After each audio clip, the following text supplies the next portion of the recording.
মাত্র কয়েক মাস আগে দেশের প্রধান রাজনৈতিক দলগুলো এক অভূতপূর্ব ঐক্যের পথে হেঁটেছিল। তারা সই করেছিল জুলাই জাতীয় সনদে। মনে হয়েছিল এই বুঝি মুক্তি, এই বুঝি জাতি তার কাঙ্ক্ষিত পরিবর্তনের পথে হাঁটতে শুরু করলো। কিন্তু হঠাৎই উল্টো সুর। অন্তর্বর্তী সরকার ও জাতীয় ঐক্যমত কমিশন দেশ ও জনগণের সঙ্গে বিশ্বাসঘাতকতা করেছে, জনগণের সঙ্গে প্রতারণা করেছে।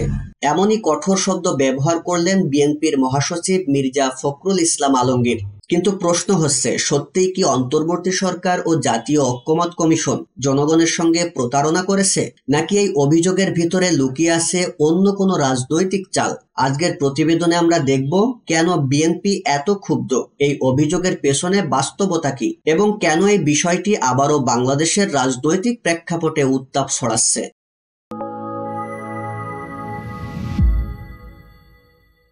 বিএনপির মহাসচিব মির্জা ফখরুল ইসলাম আলমগীরের প্রধান ও সবচেয়ে কঠোর সমালোচনা হলো অন্তর্বর্তী সরকার ও জাতীয় ঐক্যমত কমিশন জনগণের সঙ্গে বিশ্বাসঘাতকতা ও প্রতারণা করেছে।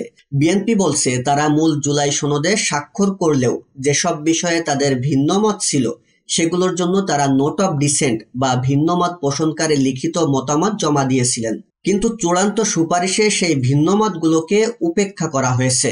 তাদের আশঙ্কা, এর মাধ্যমে তাদের রাজনৈতিক অবস্থানকে দুর্বল করে একতরফা সিদ্ধান্ত চাপিয়ে দেওয়া হচ্ছে। কিন্তু প্রশ্ন এখানেই, এই বিশ্বাসঘাতকতা আসলে কিভাবে ঘটল? অন্তর্বর্তী সরকার কি সত্যিই তাদের অঙ্গীকার ভঙ্গ করেছে, নাকি বিএনপি নিজেদের অবস্থানকে রাজনৈতিকভাবে শক্ত করতে চায়?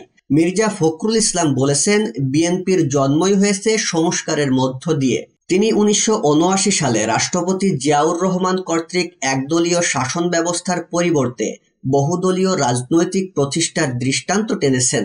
তাদের যুক্তি হলো, যদি জনগণ ভোট দেয় তবে তারাই সংস্কারের ধারাবাহিকতা বজায় রাখবে। এই বক্তব্য মূলত এক ধরনের রাজনৈতিক প্রতিশ্রুতি, যেখানে গণতন্ত্রের পথকে জনগণের হাতে তুলে দেওয়ার ইঙ্গিত আছে। অন্যদিকে অন্তর্বর্তী সরকারের ঘনিষ্ঠ মহল বলছে, বিএনপি রাজনৈতিক ফায়দা তুলতে চাইছে। জাতীয় ঐক্যমত কমিশনের সুপারিশ নিয়ে বিতর্ক তৈরি করা হচ্ছে, যাতে নির্বাচনের আগে বিভ্রান্তি ছড়ায়। তাদের বক্তব্য, যদি সংস্কারের প্রশ্নেই ঐক্যমত থাকে তাহলে এখন এই অভিযোগ কেন? এদিকে বিএনপি বলছে, একটি মহল জাতীয় নির্বাচন বিলম্বিত করতে চায়। অন্যদিকে যারা গণভোটের দাবিতে রাস্তায় নেমেছে তাদের উদ্দেশ্য করে ফখরুল ইসলাম বলছেন, দয়া করে জনগণকে বিভ্রান্ত করবেন না। যদি গণভোট আলাদাভাবে আয়োজন করতে হয় তবে বিপুল সময়, অর্থ ও জনবল দরকার।